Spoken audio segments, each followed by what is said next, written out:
ოზურგეთის გასასვლელში გახლავართ ახლა. სამი ნაკვეთი უნდა გაჩვენოთ არასასოფლო სამეურნეო დანიშნულების სამრეწველო ზონაში, ჯამში 14000 კვადრატული მეტრი. აი აქ თქვენ კადრში ხედავთ აი ამ ძველ ნაგებობას, იქეთა მხარეც შედის ამ სამ ნაკვეთში, აი ეს ნაკვეთი, რომელსაც ახლა ხედავთ და აი იქეთა მხარეს ძველი ნაგებობით ასევე ნაკვეთი. იყო დრო, როცა აქაურობა მართლა დუღდა და მინდა გითხრათ გულწრფელად, რომ ოზურგეთი მართლა იმსახურებს ბევრად უკეთეს. ეხლა რომ მოვდიოდი, აი ქუჩების 90% ცარიელი იყო.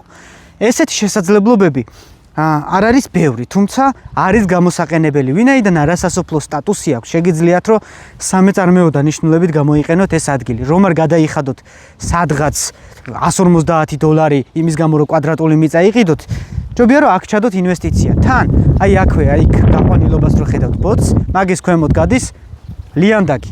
მატარებელი მოძრაობს, შესაბამისად მძიმე მრეწველობისთვის თუ დაგჭირდებათ, მაგისთვისაც გამოსადეგია ეს ადგილი. სამი ნაკვეთი 4000, 6000 მეტр კვადრატის ზომის. ჯამში 14000 მეტр კვადრატული იყიდება, ვისაც დაინტერესება გაქვთ, ცალ-ცალკე შეგიძლია ერთადაც მეპატრონესთან გავისაუბრეთ, ჩვეულებრივად არ არის პრობლემა.